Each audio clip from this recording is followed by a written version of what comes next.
Thank you, Prabhu. Sadhu Sangha, Prabhu.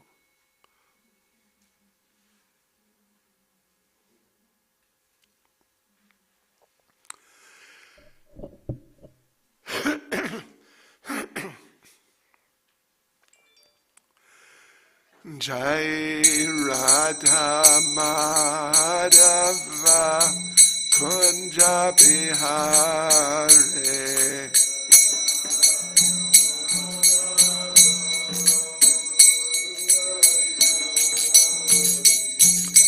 Jaya Radha Madhava Kunja Bihare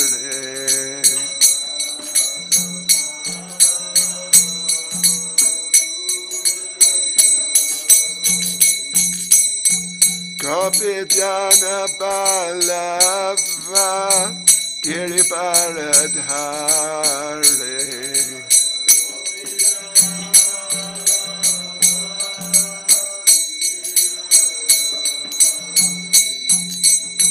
Gopijana Balava Giribaradhare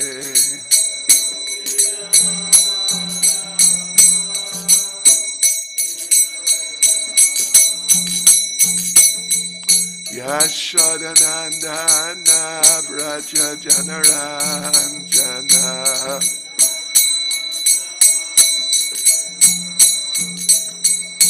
Yashodanandana Braja Janaranjana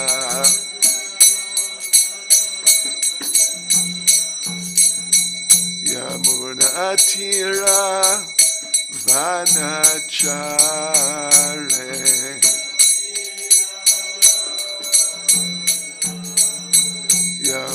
Yamunatira Vanachare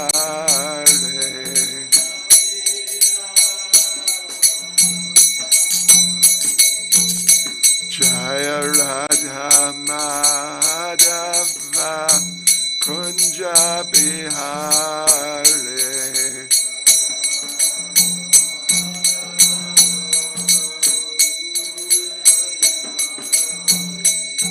Jaya Radha Madhava Kunja Bihare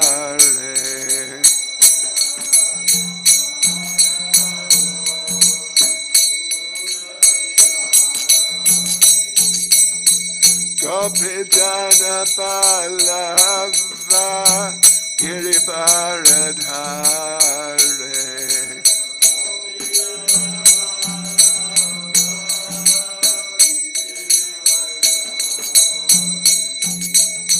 Gopijana Balava Giribaradhare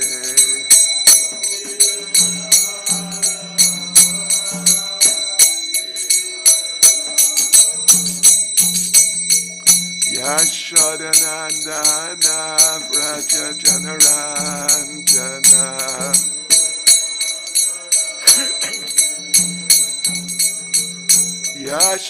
Yashodanandana Vraja Janaranjana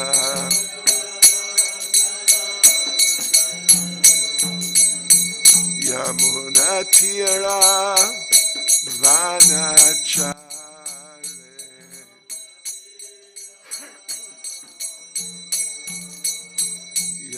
Yamunatira Vanachare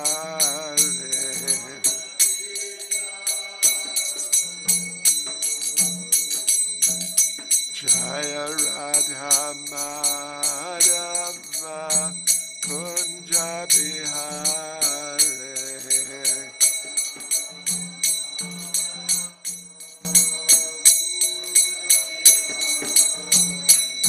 Jaya Radha Madhava Kunja Bihare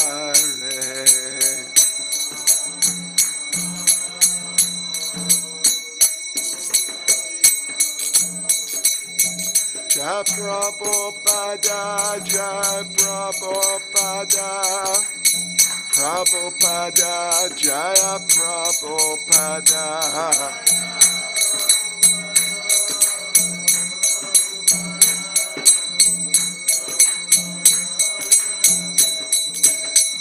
Jaya Prabhupada, Jaya Prabhupada. Prabhupada, Jaya Prabhupada.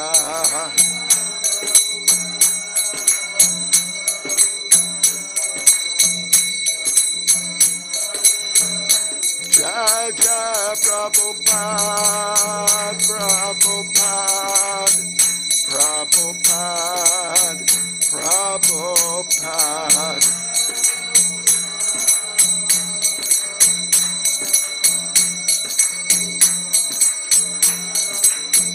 Jai Jai Prabhupada, Prabhupada, Prabhupada, Prabhupada.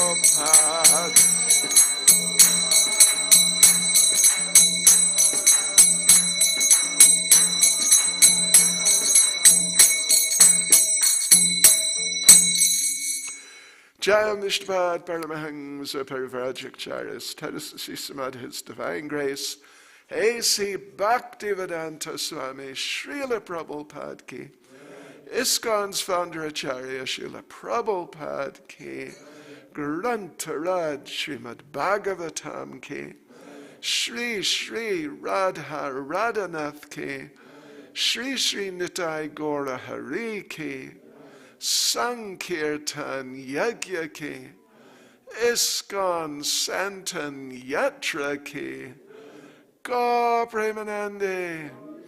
All glories to the Desamma devotees. All glories to the Desamma devotees. All glories to the Desamma devotees. All glories to Sri Guru and Sri Gauranga. All glories to Srila Prabhupada.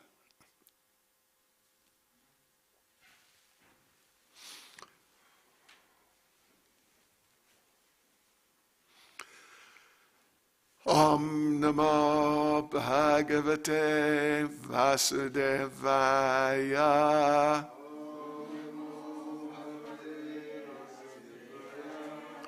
Om Namo Bhagavate Vasudevaya.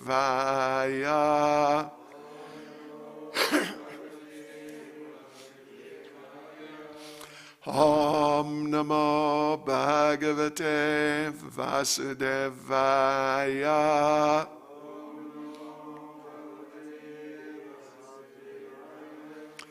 Srimad Bhagavatam, Canto 3, Chapter 7. Further Inquiries by Vidura, Text 41, which is on the board there.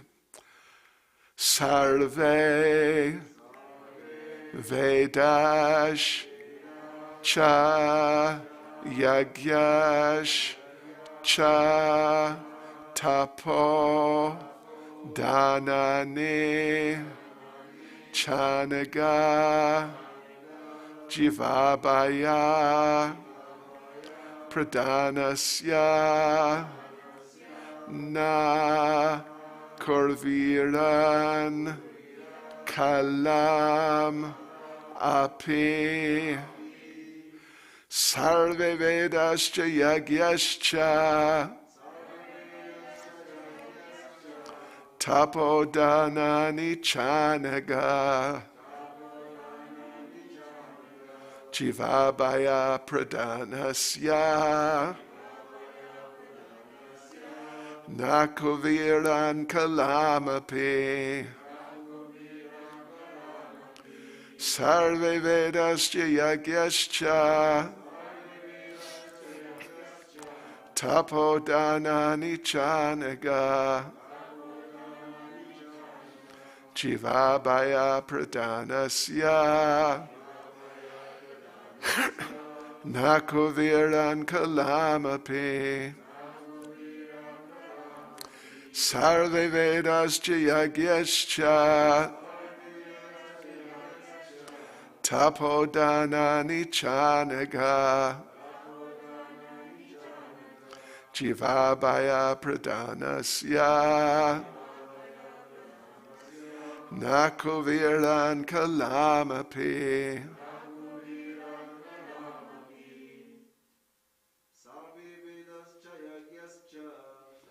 Vedascha yagyascha tapodhanani chanaga Jivabhaya pradhanasya nakuviran kalamapi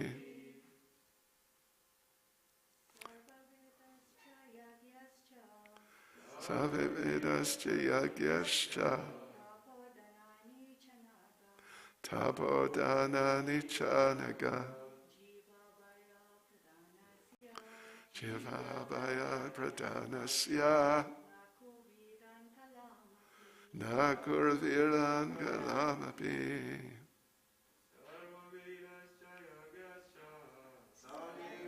Siyagyascha dhanani chanaga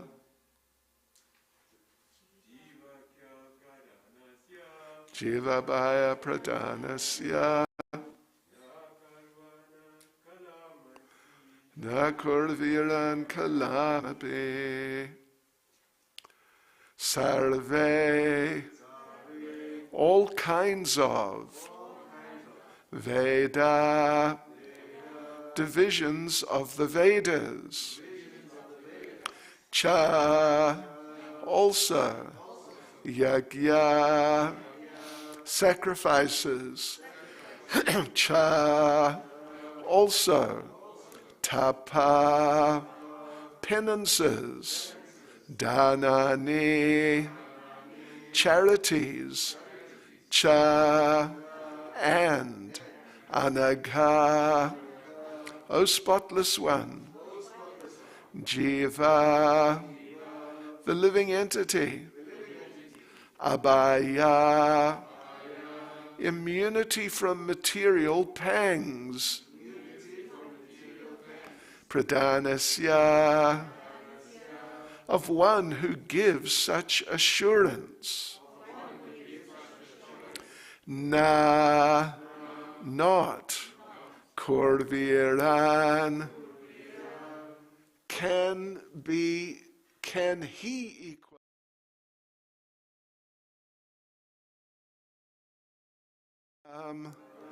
Even partially.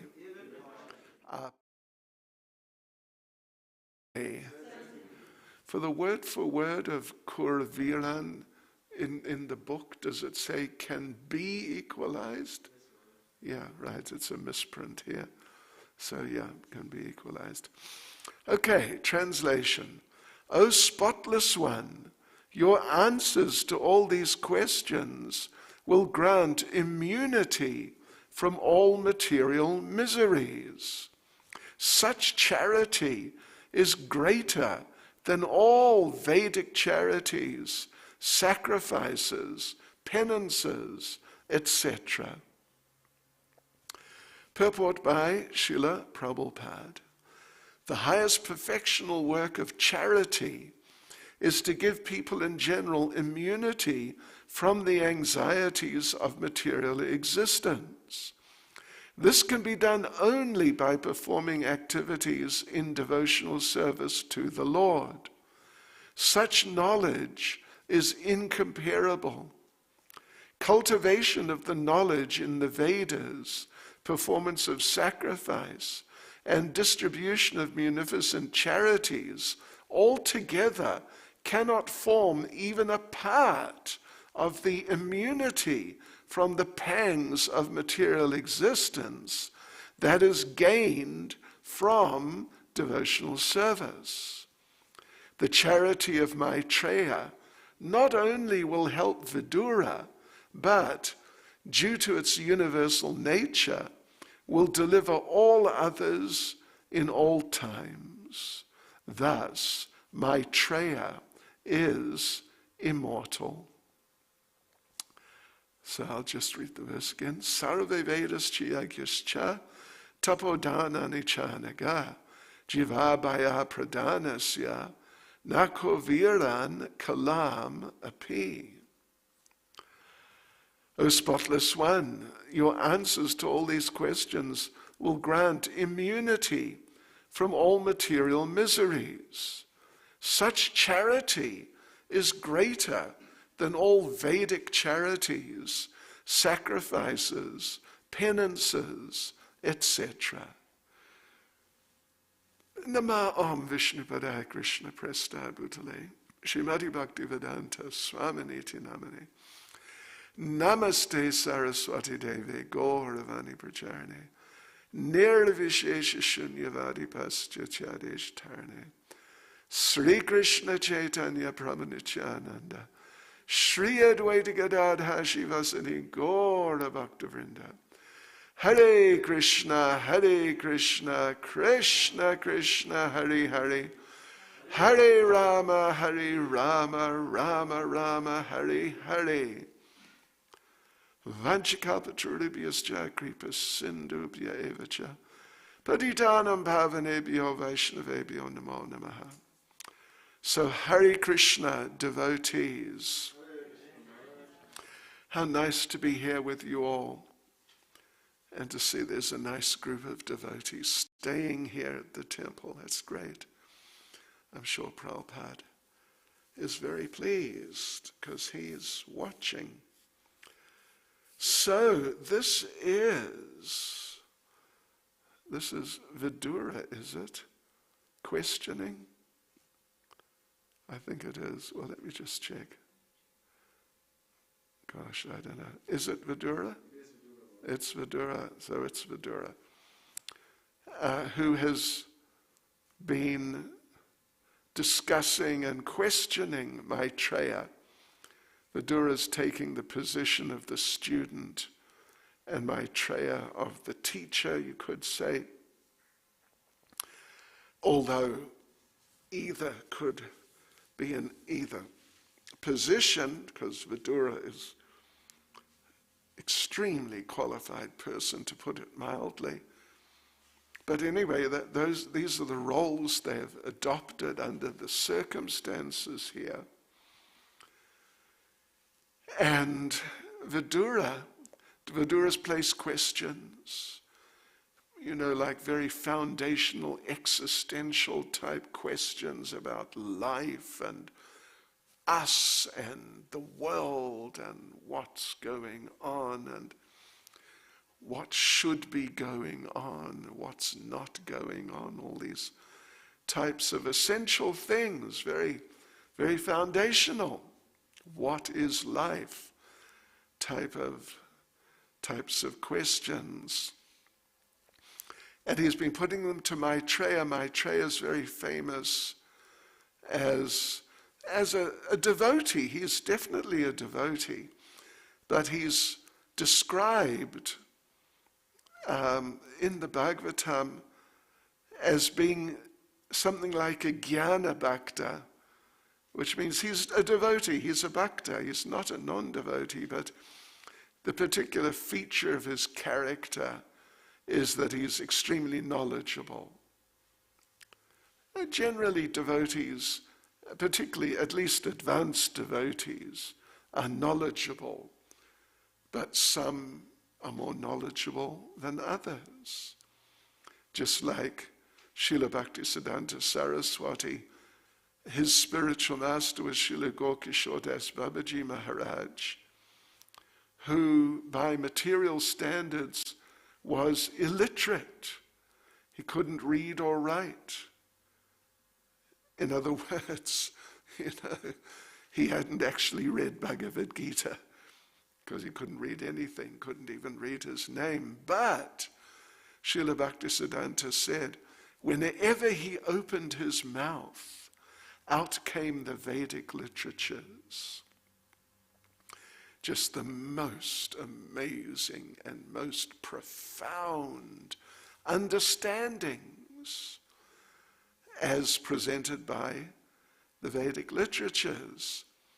So, although he's particularly known, Gokishore Das Babaji Maharaj, He's particularly known for his renunciation and his chanting. His renunciation, not just in a kind of regular sense of just, giving up so many different material things which otherwise are very desirable for so many people. But not just that, but because of his Krishna consciousness, being very clearly aware of the undesirability of material acquisitions and just trying to get material things, just trying to get money and different material assets and so on. So on one hand, having that sort of understanding, this is Gaur-Kishore Das Babaji I'm talking about. On one hand, having that type of understanding of just the uselessness of the material world and everything in it. But on the other hand, having full awareness of Krishna. Who is Krishna? What is Krishna? And how amazing is Krishna, and how extremely beneficial it is to know Krishna and to understand Krishna. And even though to the ordinary people, those different material assets, etc., they appear very valuable and nice, and that's all they can see, that we should go for these things. But not just seeing like that, but being aware that when you have Krishna, then you don't need anything else. You don't need anything else. Just like a few days ago or a week ago or whatever, anyway, a little while ago, well, there was a couple of weeks ago was Ram Navami, and on the, I think, Sunday, the 16th, anyway, on the 16th, was Hanuman Jayanti, which we don't really get into so much. But anyway, it's there, and we may recognize it, of course, because Hanuman's very special devotee of Lord Ram. So there's a very nice incident there, that at the end of the battle, the great battle at Lanka, where Lord Ram was trying to rescue Mother Sita and fighting with Ravana and his army, so Lord Ram and his mainly monkey associates, and also there were bears and a handful of human beings, they defeated Ravana's army, and Lord Ram killed Ravana. And then Sita was rescued. And at the end of that, then Lord Ram wanted to reciprocate with the monkey soldiers and all the other people and so on who had helped him in the battle. So he was giving gifts. There was a whole queue of them, and one by one they came, and he'd give them something, just usual sort of things, some money or a piece of jewelry or something, just something as an expression of appreciation. But Hanuman was a very humble devotee. He's great devotee, but very, very humble devotee. So he didn't want to push himself forward in the queue in order to get something. Rather, he stayed right at the back, and he was the last one. So he came forward, the last one, and Lord Ram thought he would sort of joke with him a little or test him, something like that. So Lord Ram said, when Hanuman came up, Lord Ram said, "Oh, Hanuman, I didn't know you were there. Because, I've given everything that I've got away. I got nothing left. I got nothing to give you. No money or jewelry or whatever, something of value. I'm sorry about that." And Hanuman said, "My Lord, that's no problem at all. In fact, I have no interest in that sort of thing you are giving everyone else. I just no interest at all. But I do want something from you. Actually, what I want from you is just the smallest thing you have. Just really small. The smallest thing."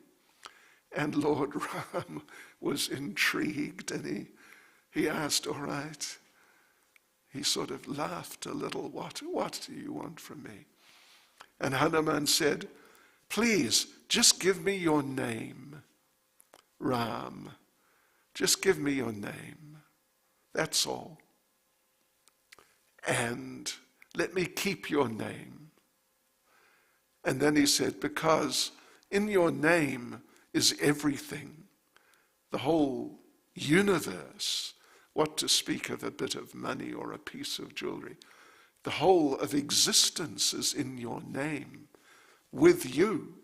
You're in your name. So please just give me your name." So that sort of attitude is very typical of devotees. The devotees, particularly as devotees they make more progress in Krishna consciousness and come to realize more, like as we mentioned with Gaur-Kishore Das Babaji Maharaj, to realize that the whole world, without the Supreme Lord, the whole world is worth nothing. But when you've got the presence of the Supreme Lord in your life, then you've got more than everything, because you've got everything plus the Lord himself too. And that's of value, and that's nice, and that's wonderful. Otherwise, just all the material things, as Srila Prabhupada would say, they are all zeros. They're all zeros. Whether it be money, whether it be property, whether it be a family, a business, even some sort of political power over a country and over many people. All these things, each one is a zero. Each one's a zero. So lots of money, you got a zero. Someone else has no money, they don't have that zero. And maybe you got a big car, big fancy car. So you got another zero. And someone who just takes the bus, he's got no vehicle. He doesn't have that zero. So you're 2 zeros ahead. And the person's got big house somewhere. So he's got a 3rd zero. And you may just have some simple little dwelling. So you don't have that zero. So in the end, you add up. And this, the very materialistic person, maybe he's got 20 zeros. And maybe you got 1 or 2 or 3 zeros. And so he says, "Ha ha, look at you. Yeah, I'm doing so much better than you." But no matter how many zeros you've got, What have you got? You got zero. Yes. But of course it's just the foolishness actually, but it's just the misfortune of the materialistic conditioned souls. They think that zeros are valuable. But actually they're zeros. And as one progresses in Krishna consciousness, one realizes that step by step, of course, but more and more clearly, that there's no point in making big efforts to get, well, all different material assets and material things, because they can't give you what you need. They definitely can't give you, as Vidura says, immunity from all material miseries. Yeah. Rather, no matter how many of those things you've got, you are still exposed to all material miseries, no less than someone who's got practically nothing. Birth, death, old age, and disease. These things are there. And the material nature will get you in due course. You know, maybe you've got some money, you can afford some good medical treatment, someone else can't. Doesn't mean that you're not going to die. You're definitely going to die. So this is material life. And Krishna consciousness means, well, two things, as we were saying about Gaur-Kishore Das Babaji Maharaj. One is the awareness which gradually kind of solidifies as realization.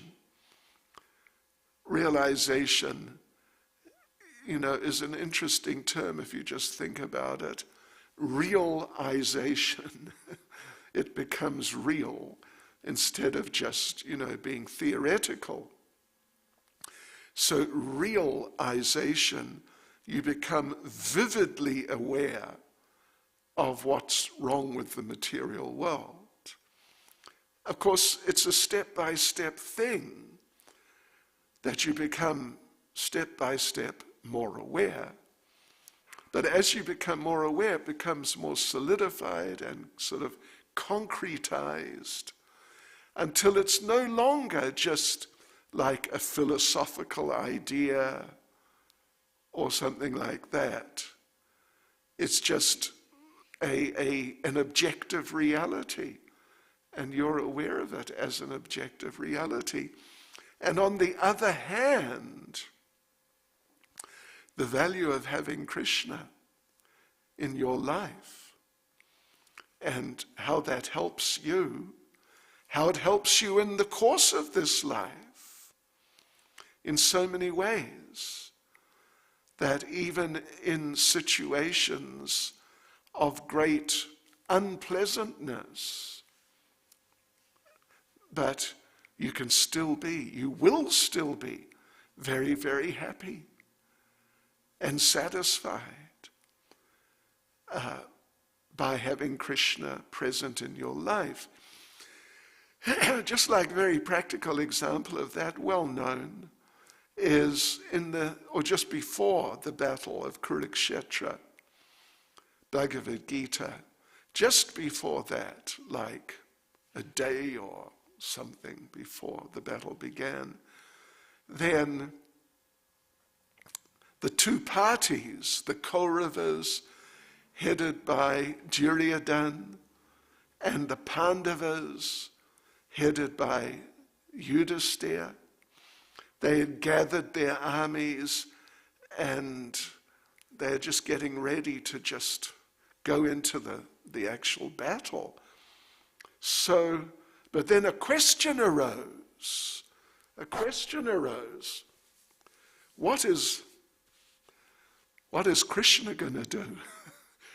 Because Krishna had not come forward on one of the sides. Krishna was kind of like sort of neutral or independent at that point.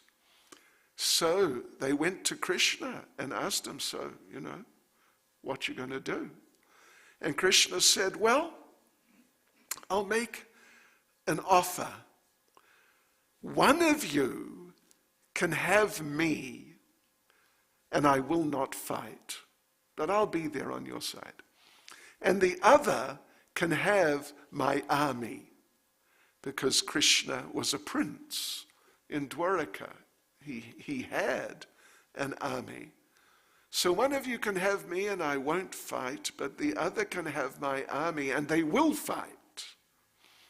So Duryodhana, who's like the classic materialist more or less, Duryodhana is actually, Srila Prabhupada says, a partial incarnation or manifestation of the personality of Kali Yuga, the personality who's overseeing this degraded age of Kali. So Duryodhana, being a great materialist, he immediately thought, of course, I want, what does he want? The army, of course. What would I want? Just Krishna, and he won't fight. Even if he did fight, he's just one person. So, but it wasn't so simple. There was a competition. Whoever Krishna would see the next morning first could have the choice, could choose. So both Yudhisthira and Duryodhana, they were right there. Krishna was still sleeping. They were right there on the spot. And Duryodhana, wanting to be as close as he could, he was standing right by Krishna's head, like right here, right next to his head. And Yudhisthira, as the very humble devotee, was standing at Krishna's lotus feet. And Krishna, devotees, was lying on his back, sleeping. Different people sleep in different ways. Krishna lies on his back. So they're waiting for him to wake up. And will he just turn and see Duryodhana, how will it work?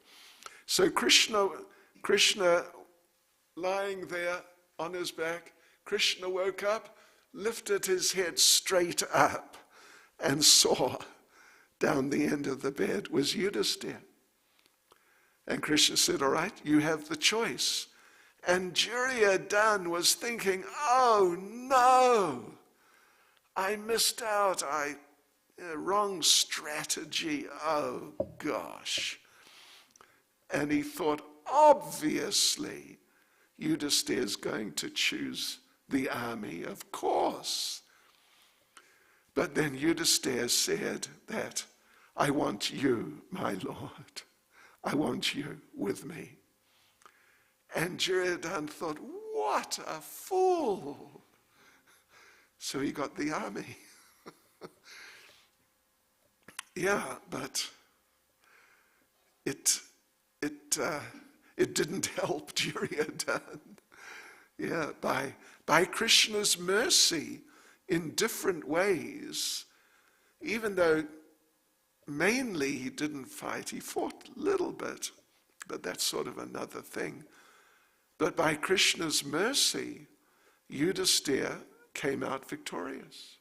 And Duryodhana, even though he had a bigger army, they were totally destroyed, literally totally destroyed. So, yeah. So, as they say, Well, there's actually just another tiny little story. Ravana, in that battle, Ravana is a sort of devotee of Lord Shiva or something like that. And Ravana was losing in the battle, and it looked like it was going to be all over. And so he approached Lord Shiva and said, look, I'm your devotee. You got to help me here. Help me to defeat Ram. And Lord Shiva famously replied, Rakhe Krishna Mare Ke, Mare Krishna Rakhe Ke. That whoever the Supreme Lord, Mare Krishna Rakhe Ke, whoever Krishna wants to kill, no one can protect. And whoever Krishna wants to protect, no one can kill. Yeah. So that's how it works, actually. And as devotees progress, and which all takes time, of course, time and effort, but it definitely happens. As devotees progress, this all becomes more clear to the devotee, that actually to be dependent on material things doesn't really help, but rather to be dependent on Krishna, that's what really makes the difference in my life. And this is what, Vidura's saying to Maitreya, that I know, I've asked all these different questions, and I know you are just so expert and knowledgeable, and you're going to give just the perfect answers. And those answers will be so good, they will grant immunity from all material miseries. Yeah. In other words, they will save me from material life. Just an interesting, tiny little grammatical point or point of vocabulary is that in the verse, the Sanskrit, as you can see there, it's the third line, the first verse, as you can see on the board there. Jivabhaya.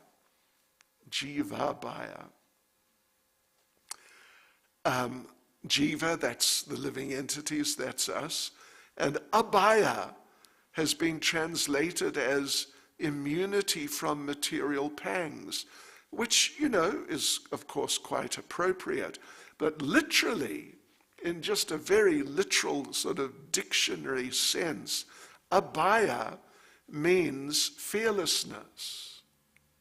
Srila Prabhupada's name is Abhay Charanaravinda, one who has become Abhay, fearless, through Charanaravinda, taking shelter of the lotus feet of the Supreme Personality of Godhead. So, to become Abhaya in the sense of fearless, to become Abhaya in the sense of immune to the material pangs, it's essentially the same thing. Yeah.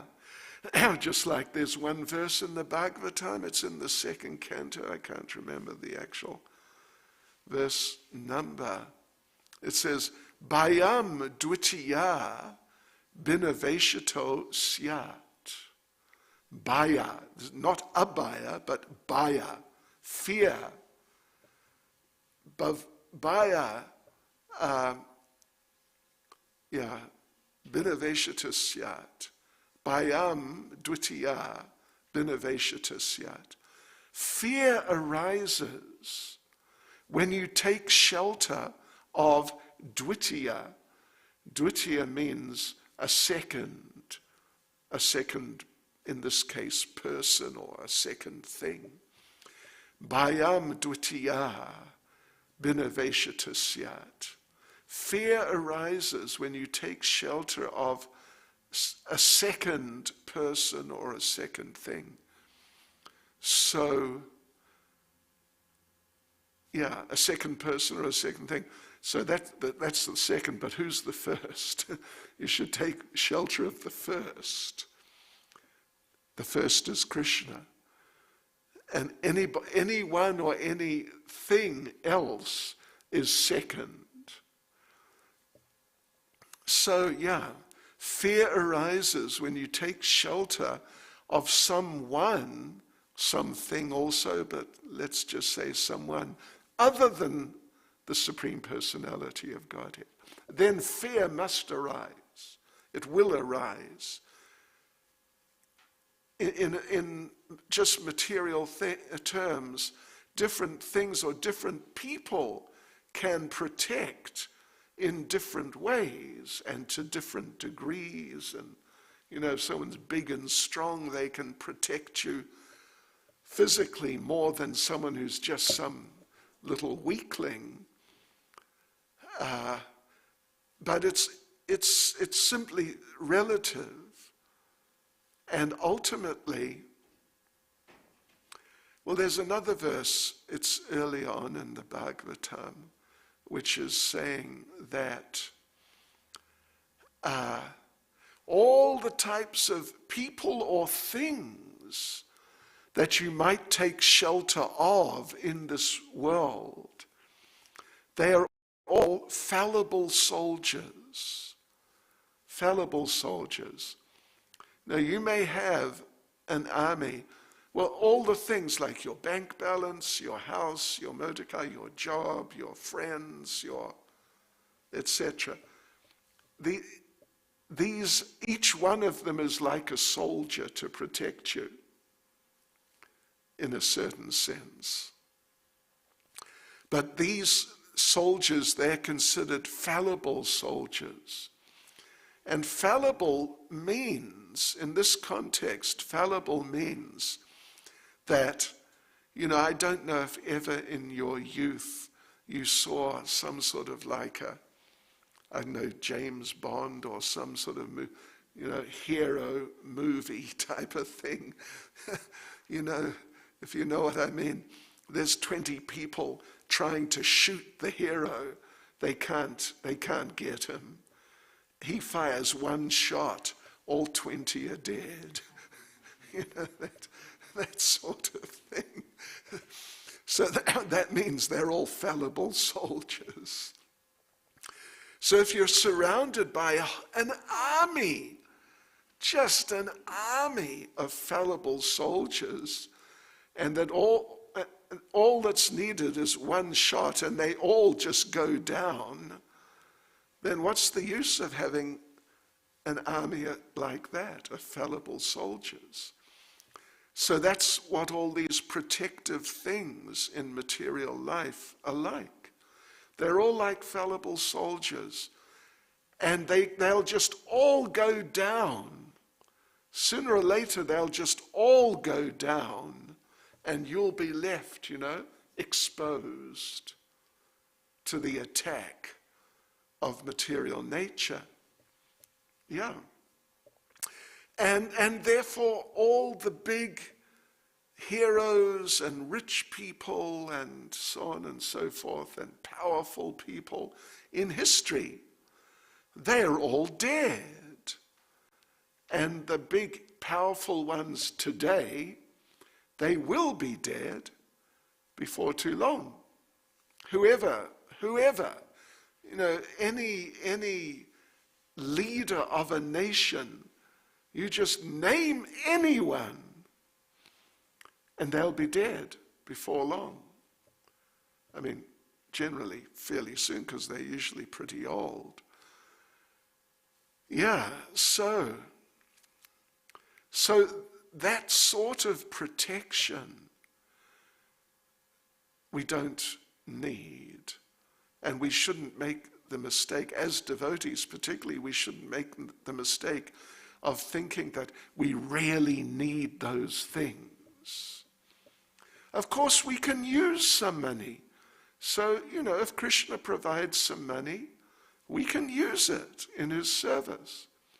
If Krishna provides a building like this, we can use it. We are using it in his service.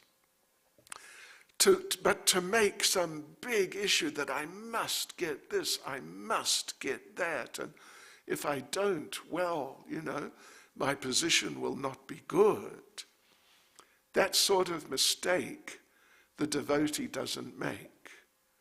The devotee is not really desiring to acquire so many material things. So here in the verse, it's mentioned, the way it's put is that this knowledge, Maitreya is going to give answers to the questions of Vidura. So that knowledge is a type of charity.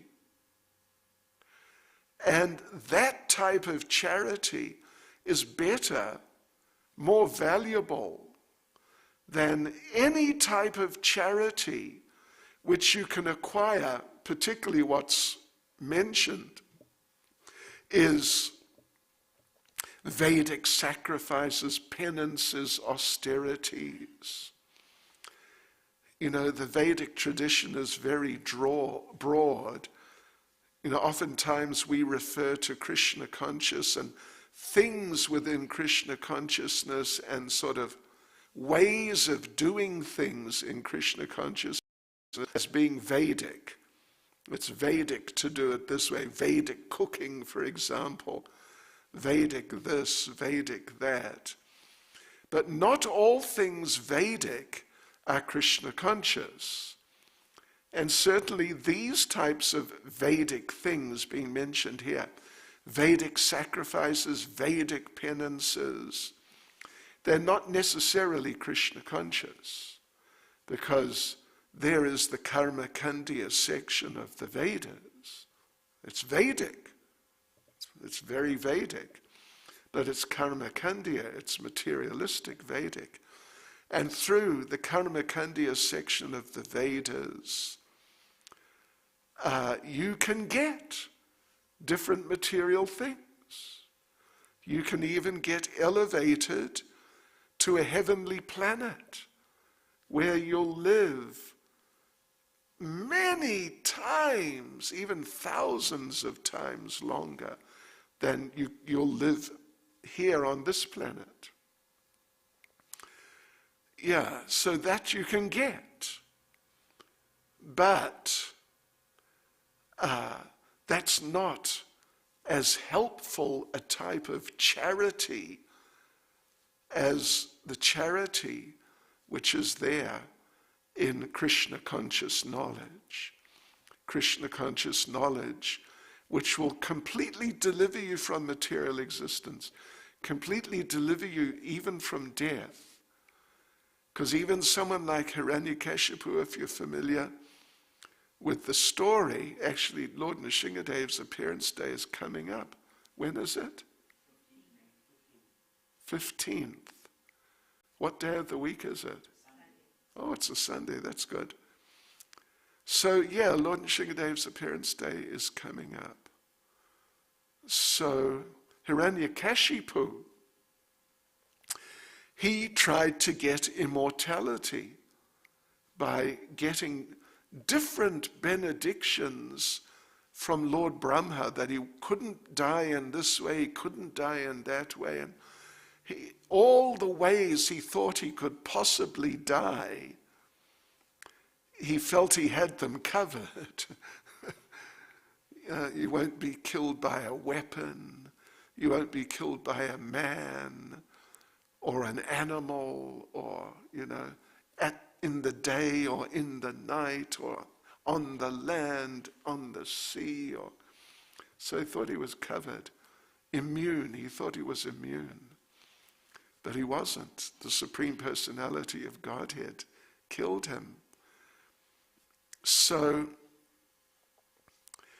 people, through having material assets, they may be able to extend their lives for a while through good medical treatment or, keeping fit or having protective arrangements, security arrangements. But ultimately, death will take you. And let me conclude by saying that Srila Prabhupada told a little story about one sage, one wise man, who had the benediction he would live for as many days of Lord Brahma as he had hairs on his body. And he had a very hairy body. And one hair would fall out every day of Brahma. So he was just sitting under a tree. He was just living like that. And he had some followers, and they said, you're going to live such a long time. Surely we should at least make you some sort of hut or little simple dwelling of some sort. Otherwise you're just sitting here in the rain, in the sun, whatever. Shall we do that? And the sage answered, well, don't worry. You don't need to do it. I'm only here temporarily. Yeah. So the immunity we'll get from transcendental knowledge, the immunity from all material miseries, including death, is far greater than the immunity we'll get from different problems by these even Vedic material means. Yeah. Hare Krishna. Srila Prabhupada ki jai. Any comment or question? Yes, Prabhu. Hare Krishna.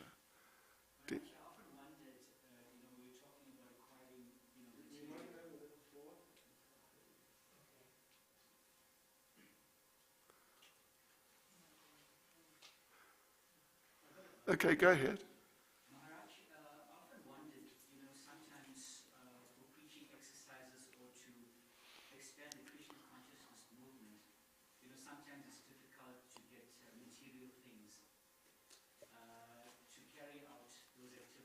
Right.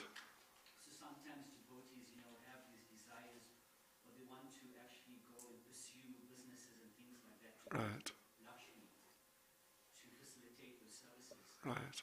What's Maharaj's thoughts on that?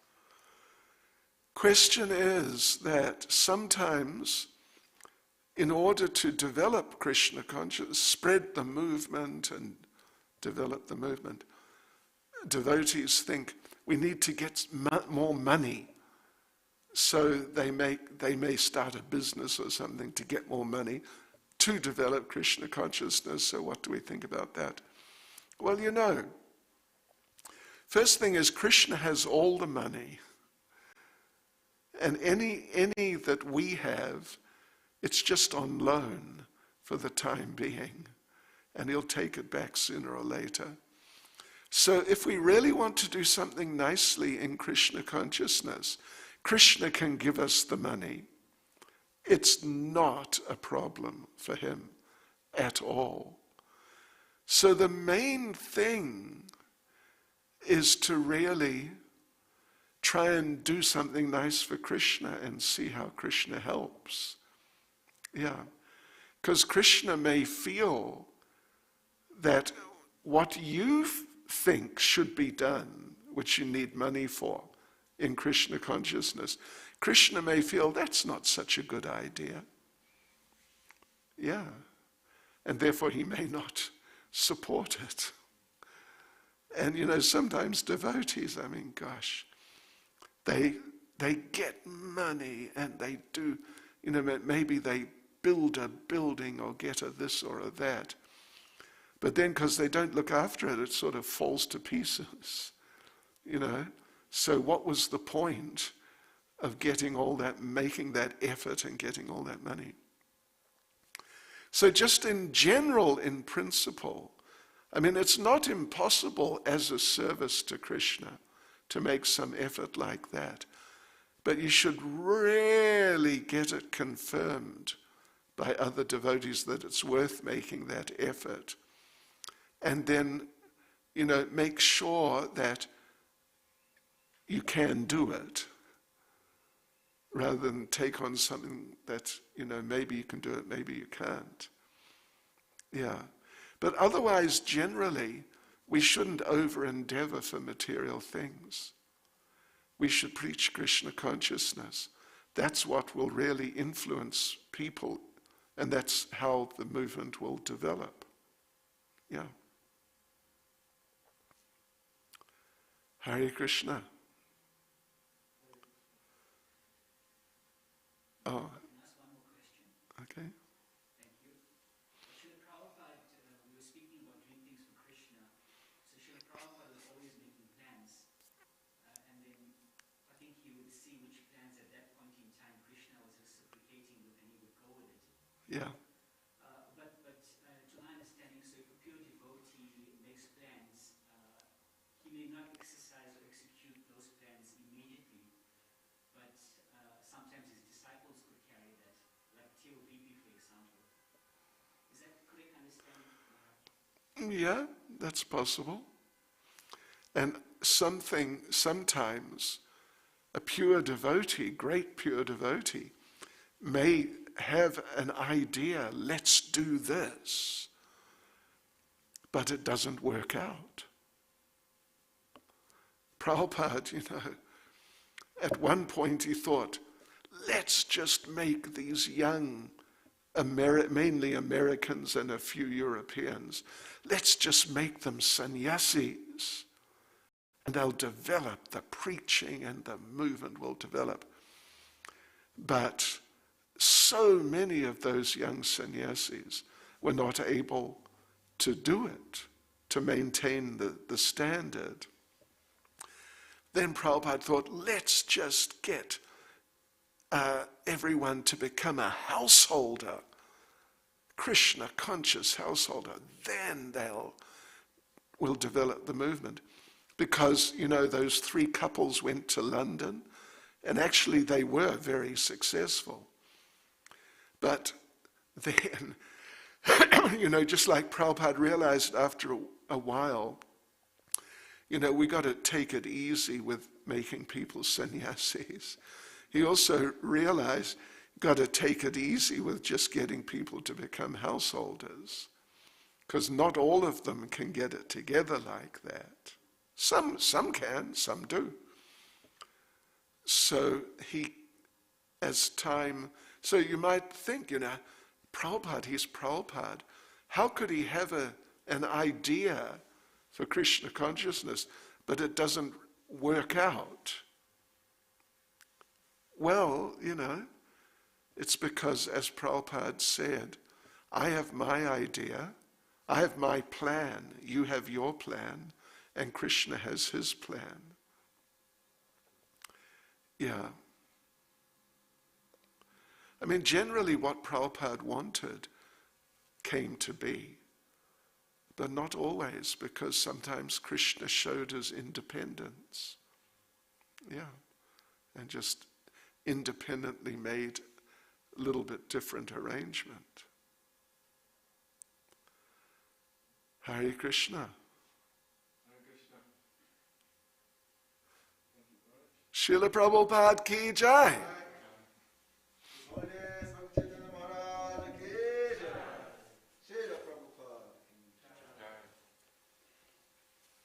So Maharaj will roll away of Maharaj's program. So 4:30 to 5:30 there is japa, and 5:30 to 6:30 there is a reading from